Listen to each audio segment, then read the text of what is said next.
let me record this. Welcome back, Alchemists. This is mission number 8. We're going to be talking about your database, the whole basis of your entire company, your business, your wealth, your future wealth is located in your database. And your database is the hub. It's the heartbeat of a company. When you sell a company, you're selling the database. You're not selling your building. Well, I guess you're sometimes selling your building. Real estate's separate, but you're not selling your computers, right? That's not where the valuation of Facebook is. It's not in the computers or the network that it's built on. It's in the database, all the information on the people that Facebook has. Hence, if you know, that's what an IT company is. It's information technology. The information is you.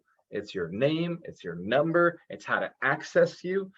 And so as a brand, as a company, even if you're a real estate agent, when you're a real estate agent selling your business, you're not selling your signs, you're not selling your website. What you're selling is the network of people that you've built over the years. It's your database.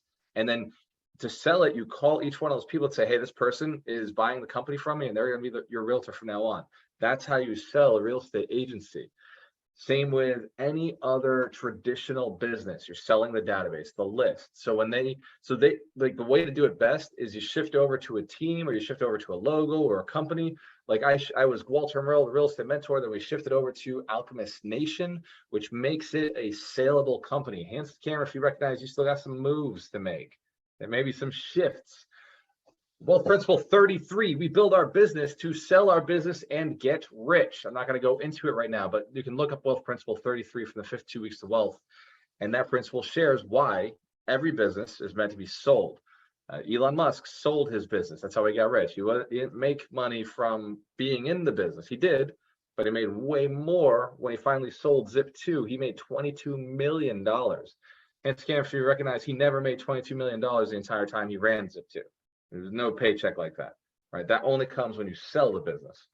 So it's the same idea in your business. You think you're making good money now? Wait till the day you sell. Ask if you're willing to sell your business now after that conversation. Yeah, most people, when I'm like, you build a business to sell a business, they're like, no, you build a business for cash flow. Please, don't be ignorant. We build a business to sell a business. All the rich guys do it. And we, ladies and gentlemen, are planning to be one of them rich guys and gals. Ladies, yes, rich, we plan on it. It's our intention. We're setting so we're going to sell our business. All right, which means we need a strong database. Mission 8 is building a strong database. There are 5 steps to building your strong database. I'm going to go through these very quickly, but the information is already out on Alchemist Nation within the course. So you can go back and you can check it out there. The first of the 5 steps is a high quality form. We talked about forms earlier last week, the importance of having one. These are lead capture forms. Hit the camera if you're still struggling on the form also, if that's still a thing that is on the to-do list. My goal is to get that off of the to-do list. So I will go through a form for at least one person today. Hands to camera if you'd like to have, you already have your lead magnet created and you'd like to have your form built today. Hands to camera if you, I got a volunteer. Excellent. You also have to have an account on Alchemist Connect for me to do it. So who also has an account on Alchemist Connect? Jen Sullivan. All right. And you landed because you're driving. I'm not going to do it with you just because I want to get you home safe. Sound good? Excellent. Okay. So Jen Sullivan, I'll do it with you in a little bit. We're going to create your actual form, your lead capture form, and we're going to attach it to your lead magnet. Now, Jen, your lead magnet, is that already on a landing page or is that kind of in a just PDF or something? It's in a file. Okay, cool. Then can you upload that file to Dropbox?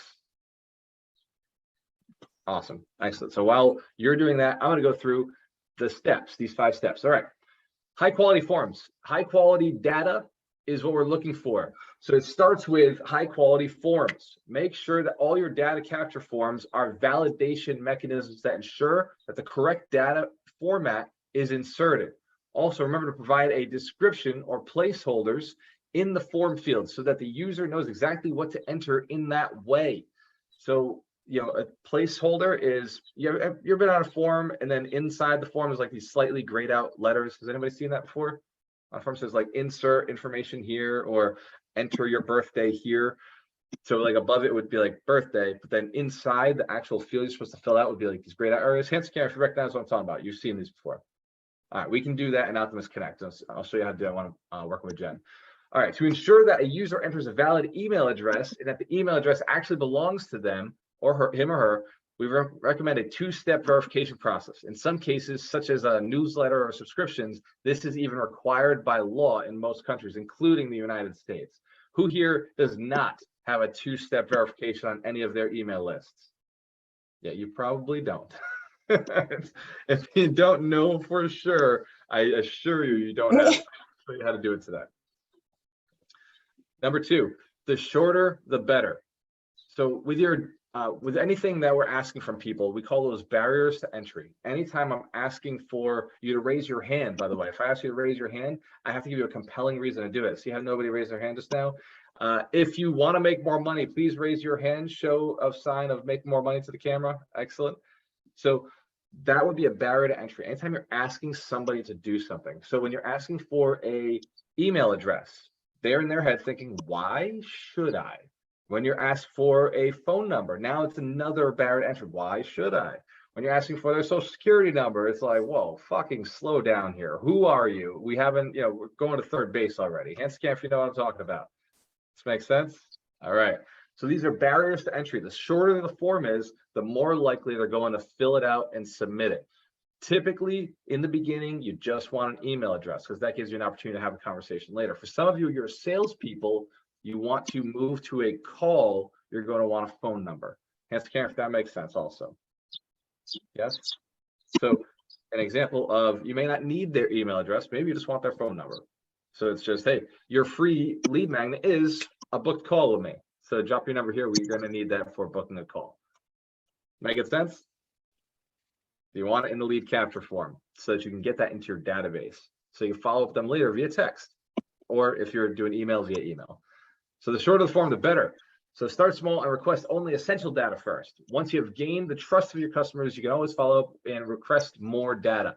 They may be ready, more ready to give it to you and with more accurate information. Number three, purpose is everything. This is not data for the sake of data. Make it clear to your users why you collect the data and what you're using it for.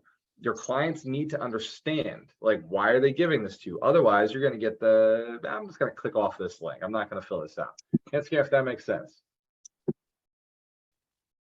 Verena wants me to share screen. I can do that.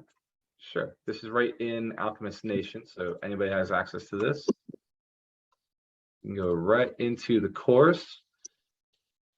And I just want to see your faces. So I got to put your faces somewhere. Where'd they go? They're over here. All right, so you see the screen right here? It says purposes, everything? Yes. Awesome.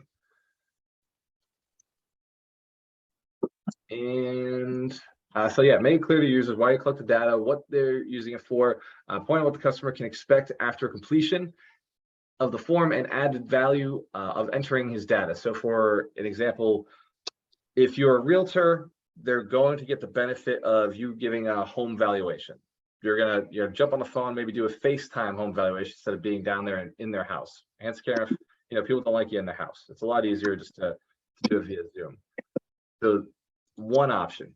If you're a motivated seller, if your target audience is motivated sellers, you could do the same idea. Hey, I'm going to give you a free valuation, or I'm going to send you this this form on how to sell your house without a realtor. We've talked about this one before, so we're all familiar with how that model works as well, right? We talked about it last week. Very good. And where'd I go? That's in mission 8. So we're down to 4. Check and correct. Number 4 is check and correct. Do you plan to use a postal service for your process?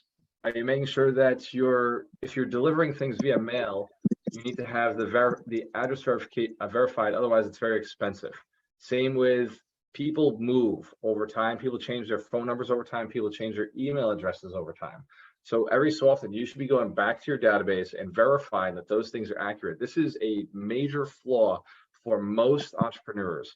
They'll get data in and then they'll never check it, never verify. And then pretty soon, emails aren't getting opened, text messages aren't getting received, phone calls aren't getting picked up, and if you're mailing, mail's not getting to the house. Hands can if you've ever seen this before, or you could imagine, maybe you don't even notice it, but you could imagine it's happening in your business. Absolutely. People change address, people move.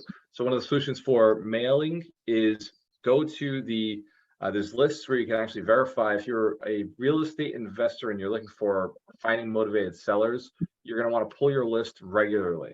Every 6 months, go back and pull that list again, because you're going to find that some people have moved, some people have sold their properties, and some things have changed. It's changed ownership. Hence, if that's pretty reasonable, it's understandable, makes sense. All right.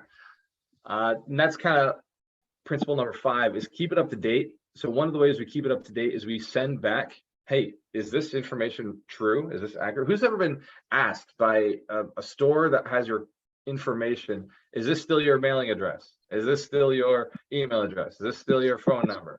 Right? They give me that membership and they're just like, hey, can you just verify this? Can you verify all that's true? Notice the doctors do that. Can you just verify all this is true for you? You want to do the same exact thing. It shows that you care about your clients. It shows that you care about your prospective partners. If you're raising capital, just verify every so often, hey, you still here? You still there? And if anything changes, you'll now be able to update that. There are 4 things that we do every day. One of those 4 things is reaching out to 10 contacts. So I'm going to strongly encourage reaching out to 10 contacts today. And for everybody who is reaching out to 10 contacts, remember 4 are going into this sexy database that you're building and culling and cleaning up.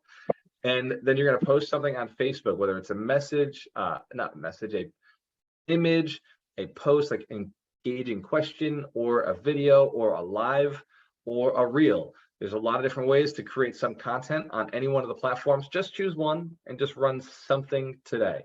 And then 10 minutes in one of our 3 books. And I believe Dorina stole my other one. So she has it with her right now. 100 People, Meet 100 People is the other book. Endless Referrals and How to Win Friends and Influence People.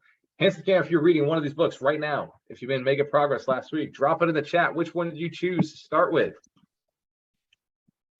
So this is mission 8. Take action on it now. For everybody who wants to watch me actually build a form, I'm going to do a separate video, and that video is probably below somewhere. So mission 8, take action. This message will not self-destruct, but your business might if you don't do the right thing. So cheers to your success. I'll see you in there. Stop the video.